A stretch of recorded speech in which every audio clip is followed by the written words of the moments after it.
All right, I know it's been getting a little bit old because I've been saying it in almost every video, but I've just been having a little bit of a hard time kicking off the new year, so I'm pretty late with some festival coverage, but I decided just to do a combined of the last two festivals I attended to kind of make a list of the best movies you haven't seen yet, which I'm also already kind of ruining because there's a movie on this that you can go watch in theaters right now. But you know, mostly movies you haven't seen yet. Now real quick, I do want to shout out some movies that were at festivals last year that I mentioned that have come out that I don't necessarily think are getting enough attention. Thankfully, Talk to Me and Bottoms really took off, but I still want to mention Sanctuary, which I do have an entire video on, Self-Reliance, where Jake Johnson is in some weird life or death reality show, Down Low, starring Lucas Gage and Zachary Quinto, which was our South by Litmus test last year. If you didn't like Down Low, we didn't think you were cool enough to be at the festival. Just a super wild movie about a repressed gay man learning to live his authentic life. It goes in some directions that some people might not fully appreciate, but if you were into some mildly disturbing humor that still manages to deliver that emotional gut punch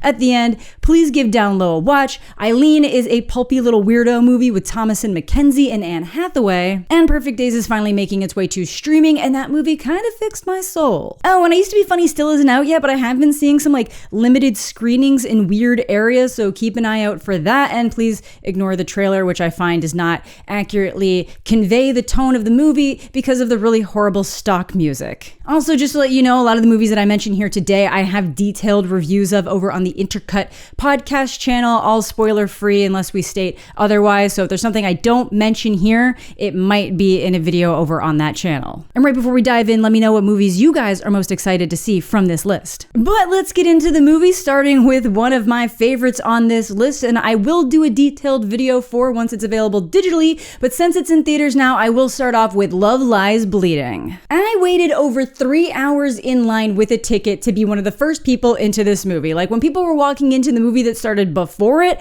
I was in that tent working my way to the front of the line to be the first person, and I have no regrets. This was my most anticipated movie going into the Sundance Film Festival. It's a gritty, pulpy crime thriller wrapped in a love story that, as my friend Art put it, is disgustingly sexy. Written and directed by Rose Glass, starring Kristen Stewart and Katy O'Brien, the movie sets us with a gym manager named Lou and traveling bodybuilder Jackie, who develop a toxic relationship that plunges them into violence and the town's criminal underbelly run by Lou's own father. We have great respect for Kristen Stewart on this channel. I probably should have worn my Bella Swan shirt for the occasion, but it's just been delightful to see the wealth of different characters she's been able to play, especially getting into this be gay, do crime area. Obviously, being based in 1989, they're not trying to present that being gay in a small desert US town is totally accepted, but it's not really interested in being about that specific coming out story. The movie is about this twisted dynamic that builds between the two and the crimes that fall out from it and their relationship. And it is just a disgustingly good times. There are reactions from Stewart in this movie that are just so authentically her and so funny. There's this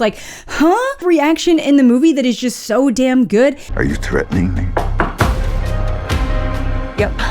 And Katy O'Brien also absolutely crushes it. I don't think I've ever been fully aware of her in something before, and she knocked it out of the park. She put in the work, working out multiple hours a day, absolutely nailing that required physique. So many incredible performances in this movie. But I really love this movie from the get-go, but I am genuinely shocked to see how many other people genuinely seeming to be vibing with it for how wild it gets at times. But I am so happy about it. This whole movie is just dripping in that gritty style, and it just commits to its own metaphors, and it just feels very much of the time that it's trying to take you to while still looking amazing. And I know that some of the stuff that happens at the end is where you're losing people, but I really do think it makes for this super memorable crime thriller, and I'm just so excited that it's getting such a wide release. And obviously some things you just don't have to take it literally, but if you want to take it literally, you can. If that makes your life better, take it literally. Either way, I love this movie. It's a good time. I'm glad a lot of other people are having a good time too. Keep an eye out for a full video when that comes. And then following that up, I just want to go into some of the more hyped movies from the recent festival I attended. There's just always these handfuls that have the big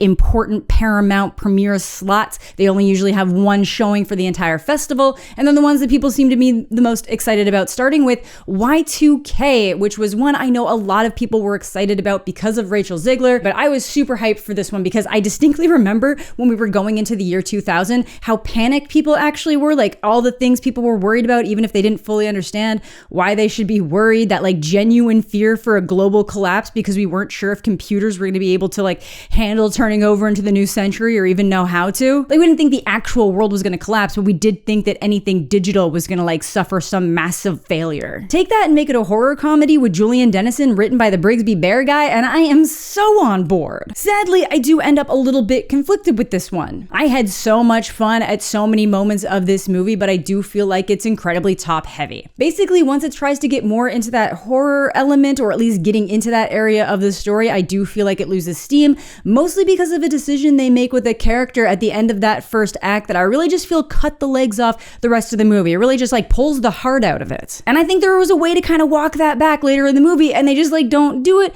which is fine. Like, I don't even know how current teenagers are going to vibe with this movie because it just has so many callbacks to the 90s, just like showing the genuine love people had for that 70s show, which absolutely had a stranglehold on culture for a while. The internet access level, Tamagotchis, so much of the music. Like, I was a little tipsy watching this movie because I had to get my ticket from the pre-party, and it was genuinely hard for me not to start singing things like Flagpole Sitta when it started playing. But then they would go and play a song from like the Queen of the Damned soundtrack, and I'm pretty sure it wasn't one of the songs that came out before the year 2000, so that like took me out for a second. I'm like, why wouldn't you have used just a different song? Yeah, I listened to that album extensively back in 2002 because I was always a little vampire weirdo. Anyway, fun movie overall, really fun cameo in the last half, but I think I just wanted a little bit more development from the characters and a bit better execution on the horror aspect of the story. And if it wasn't going to commit to being a perfectly split horror comedy like Scream or something in that nature, I think it needed to commit more to being dumb. Just go full bottoms. Anyway, let me know what you guys think of that one once you get a chance to catch it. Monkey Man was easily one of the most hyped movies of the festival, the directorial debut by Dev Patel, which was also his major action debut as this unlikely John Wick-esque man seeking revenge for the death of his mother by working his way up the Indian class system. And this movie is just so badass in so many ways. Patel plays this anonymous young man learning to fight and take hits in an underground fight club, all while wearing a monkey mask, and he is just so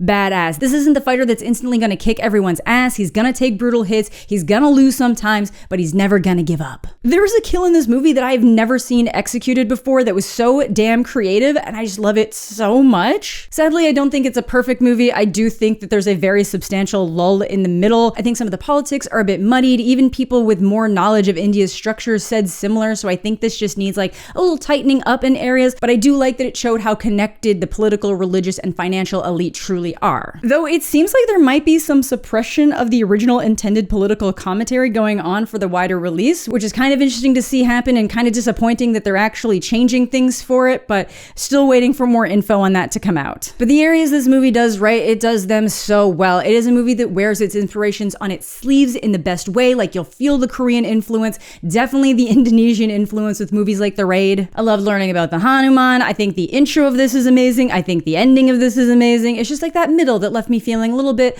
less than satisfying, but I do think people are really gonna dig this movie. The Idea of You is another one you little angels will be getting a dedicated video on because it started as far as I'm aware, age gap Harry Styles fan fiction turned book turned movie starring Anne Hathaway and Nick Galitzine. So basically, this is my perfect movie. Even if it sucks, this is my rent money, my bread and butter, my joie de vivre. And thankfully, it didn't suck. This is easily the best of the based on fan fiction movies, especially the ones that are kind of based on real people. And it also commits to what that actual celebrity's life would look like. Instead of taking the celebrity out of that celebrity role and just putting them in as a college student, he is still an international boy band star, and that is a major aspect of the drama and this story, which makes it feel fresh. Like, it was pretty cool. Before the premiere, they were giving out like fake backstage badges. It's like very, very fun. My whole group ended up thinking this was delightful, and they are not as into this kind of content as I am. It was super fun watching it with that like fully engaged crowd at the premiere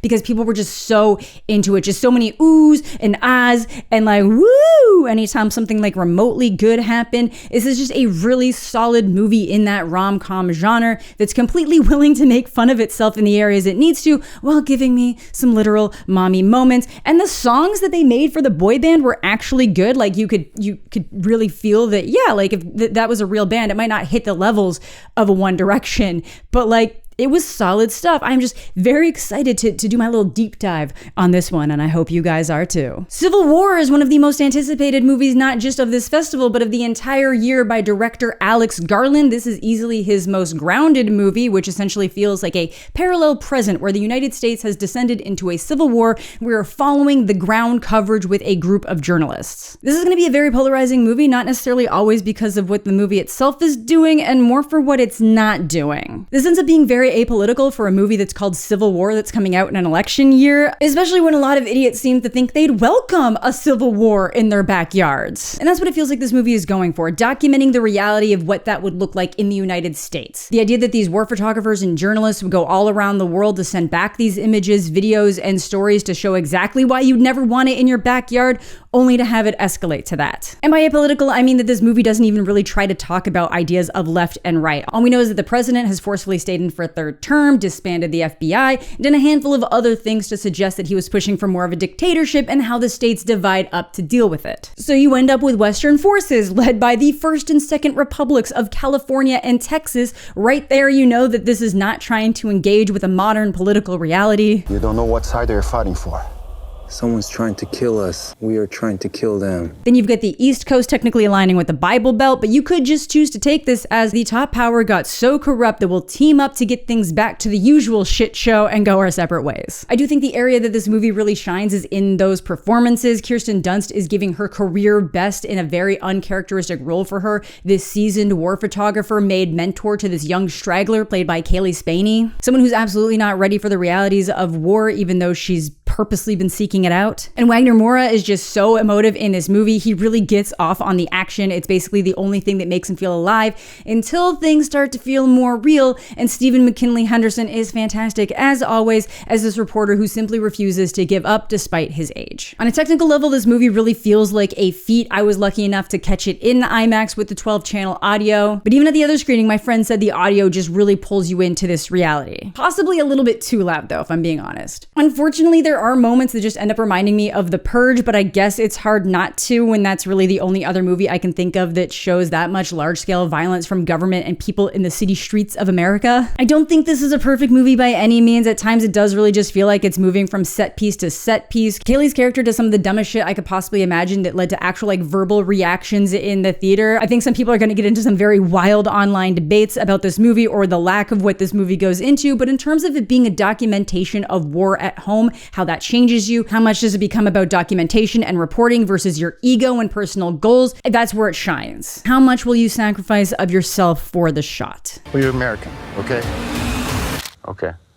What kind of American are you? And finally, in this hype category, we are going to go with The Fall Guy. This was one of those ones I was worried that was going to feel a little bit like those lazy Netflix, Amazon action movies that have been coming out lately, but it was just a goddamn delight. Ryan Gosling plays a stuntman who gets pulled into a weird criminal situation when the actor he doubles for goes missing, and they are committed to that stunt work. This is a movie you can tell loves movies and how movies are made and deeply appreciates people that make movie stars look so damn cool. They even ended up breaking a record for a car roll in this movie. Really fun and dynamic action scenes, but it's also so damn funny. Ryan is just so great at being that slightly pathetic badass, the guy that's able to throw out the quips and the self-deprecation but still come out on top. This is probably most similar to his role in The Nice Guys, but definitely a lot less pathetic, but just still the right amount. And then at the heart of all the action, the deceit, the crime is a love story that feels so damn authentic. Emily Blunt is magic, and she plays off that Gosling character perfectly.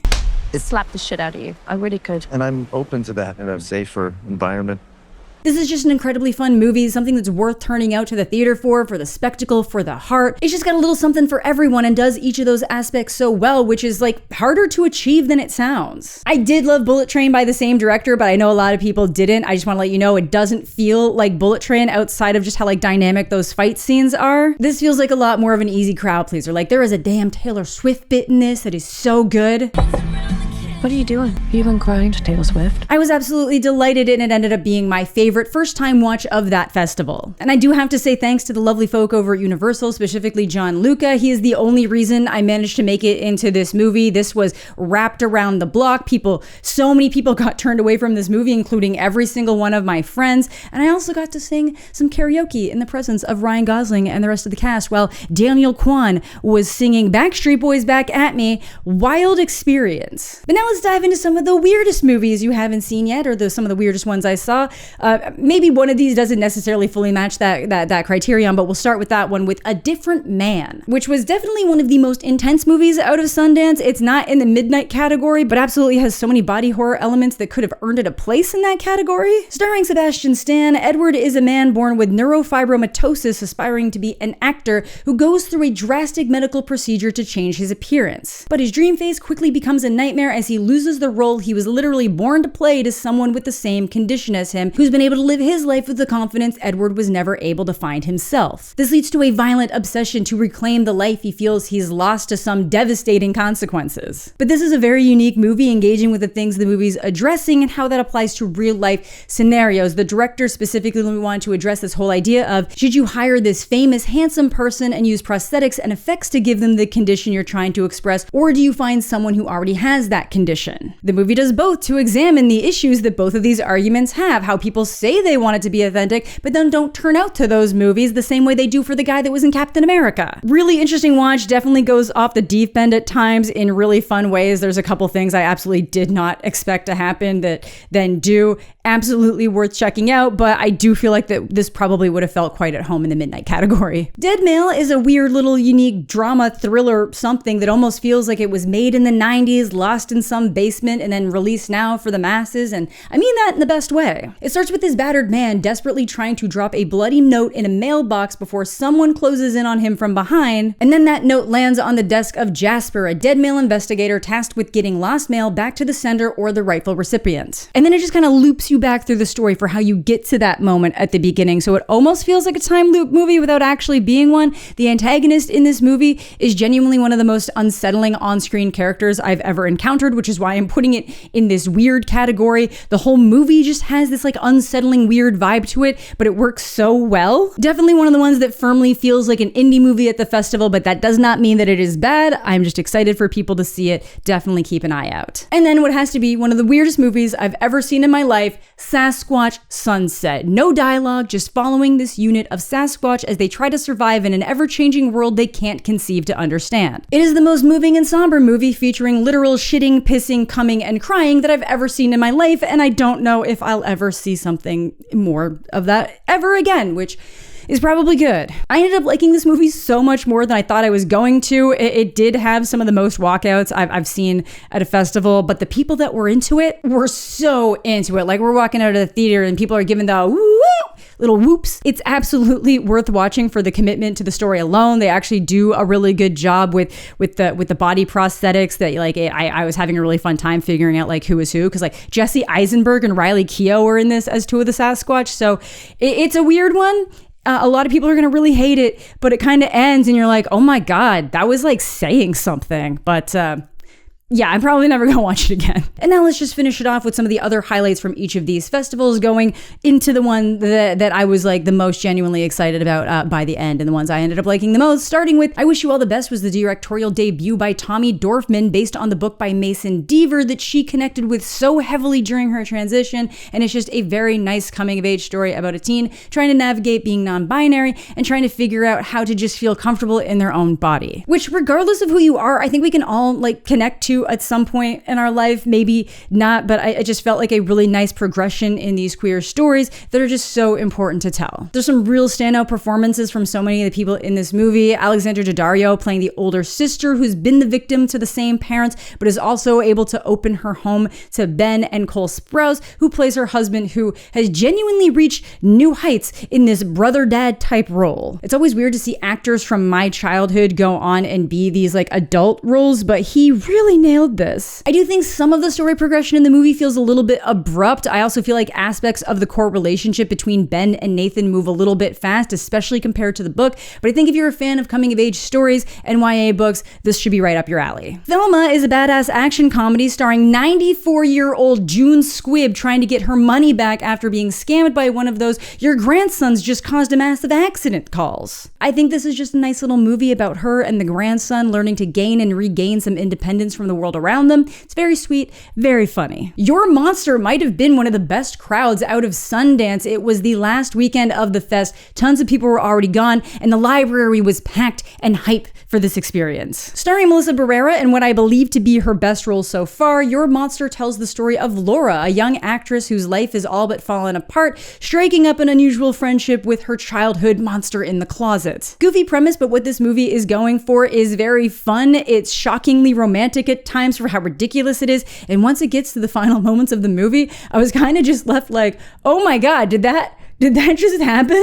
Super fun movie, excited for people to catch it. Desert Road is a really interesting sci-fi style horror where a young woman gets stuck in this weird time loop after a car crash. I thought this felt super fresh, and when you start piecing together what's happening, it's so satisfying. DiDi, which is the most authentically 2008 movie I've ever seen. A lot of movies lately are trying to bring you back to an era and they'll nail the ideas or the vibes, or sometimes it just won't work at all, but they always seem to just slightly mess something up with like a song choice or a movie reference. DiDi was like a 2008 capsule with MySpace, early days Facebook, smarter child chatbot, all as the backdrop for this young Korean American trying to find his place in the world. This one felt very cool.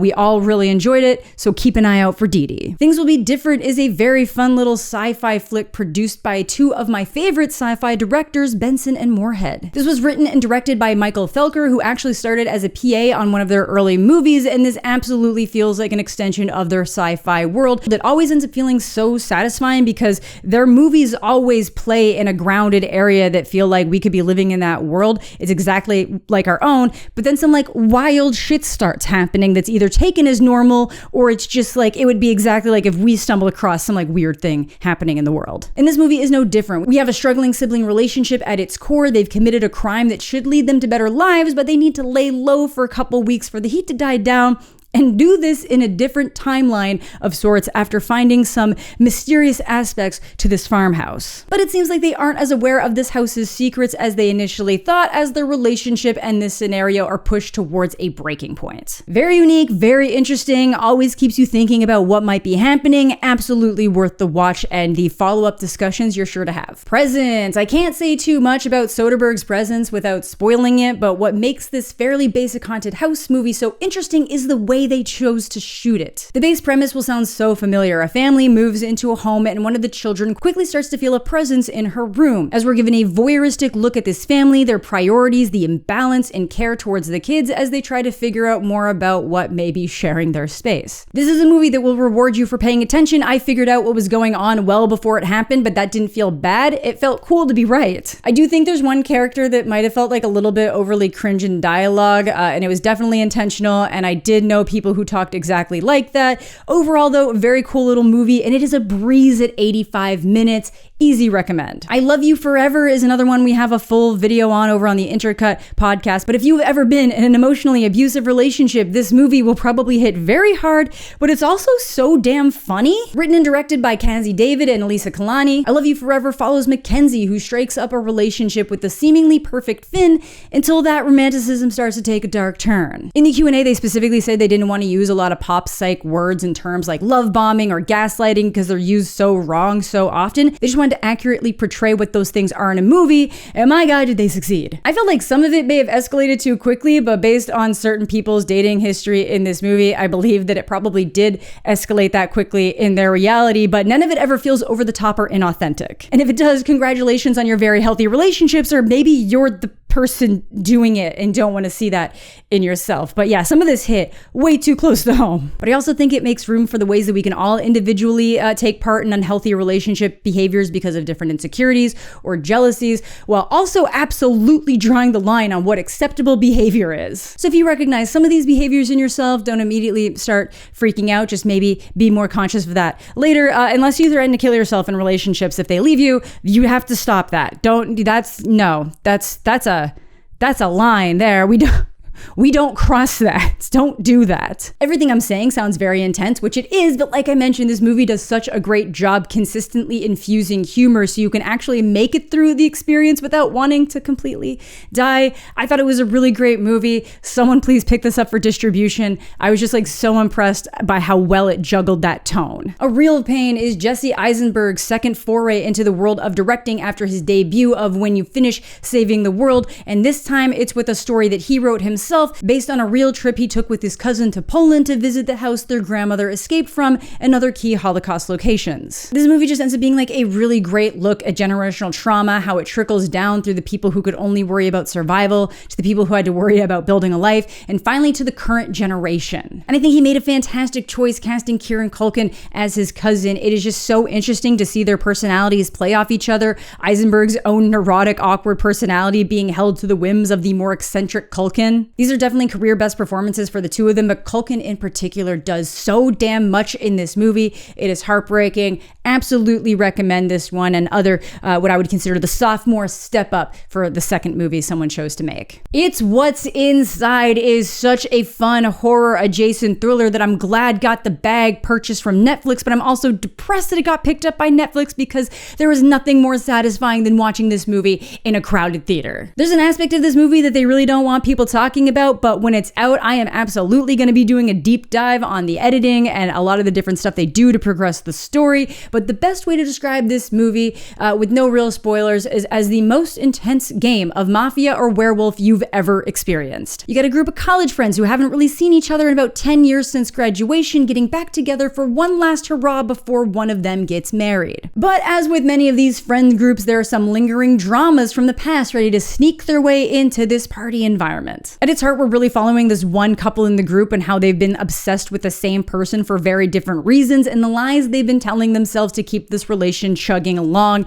which it kind of makes for one of those interesting dating scenarios watching this. This movie is so damn fun. It has very similar aesthetics and some of the vibes I got from Bodies, but it is still very much its own movie, and I like this one a lot more than that. If you can get a little group of people together to watch this movie once it hits Netflix, I strongly recommend that, but like Midsommar, if there are some issues in your relationship, this might be a litmus test to ruin it for you. Great movie out of Greg Jaeden, with a lot of great performances out of the cast. I think everybody really shines in so many ways, including fan favorite Alicia debnam-carey. This one was so good at Sundance, I went out of my way to make sure I saw it at this last festival. I absolutely let the Netflix rep assume I had not seen it to make sure I got a ticket. I just absolutely needed to see this in theaters with a crowd again. And last but certainly not least, the movie that I just haven't been able to get out of my head, I Saw the TV Glow. This may not be the movie for everyone, but it is one I am so genuinely excited about, and its existence is so deeply pleasing to me. Again, I went so far out of my way to make sure that I could see this a second time at this festival, so thank you so much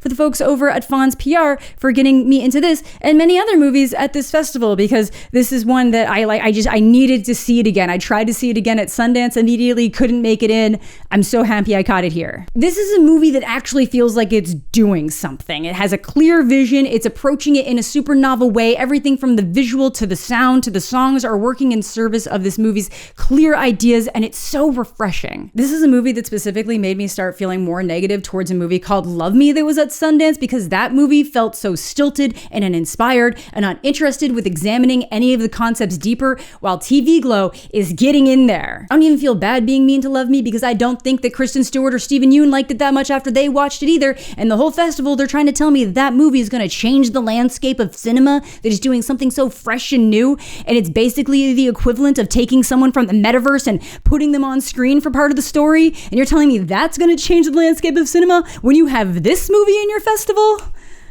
No. Sorry, that was a detour. We have a whole video on the Intercut podcast of me kind of just going in on Love Me, which I originally walked out feeling pretty okay about and then progressively just got more mad about. But back to TV Glow, which is just this horrific, visceral, and stylized take on queer identity and the things that happen when you suppress who you really are. The slow, nightmarish death that plays out when you try to bury that piece of yourself. Starring Justice Smith, who does an incredible job playing the hollowed out Owen to perfection, and Brigette lundy-pain as Maddie, his guide into the world of the pink opaque. A late night television show that becomes their door into another world. Sometimes the pink opaque feels more real than real life. Maddie, it was the TV show.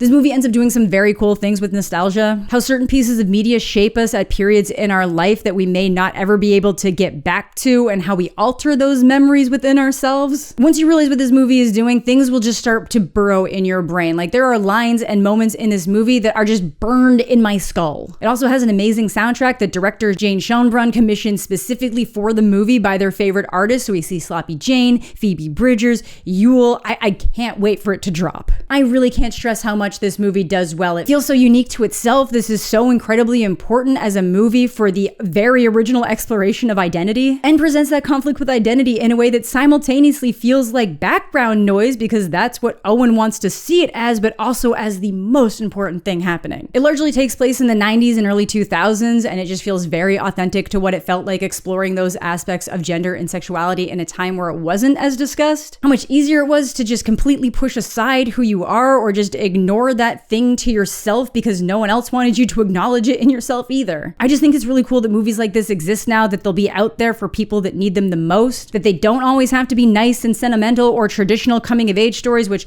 I do like, and easy to digest for the greater public, as cool as those can be, as much as we do need those, but that they can just be these cool gut punch nightmare trips. I think my only original complaint walking out was that I just wanted so much more from this world, but honestly, after seeing it again, it kind of reaffirms that the less that's shared is almost the point. It's this shadow of an existence of a person when you just start cutting pieces of yourself off. This is one that really cut deep for me. The more I think about it, the more I like it, and it's just hard not to be really excited about this movie I haven't been able to shake. But yeah, that's pretty much all the movies I want to talk about. Again, if there's something you feel is missing, there is a very good chance we talked about it over on the Intercut podcast. I'll have links down below where you can check that out. Again, let me know which of these movies you're most excited to see, but thank you all so much for watching. Thanks as always to my Patreon supporters and YouTube channel members. Subscribe to the channel if you're new, leave a like on the video if you're into that kind of thing. I hope you're all having a fantastic day.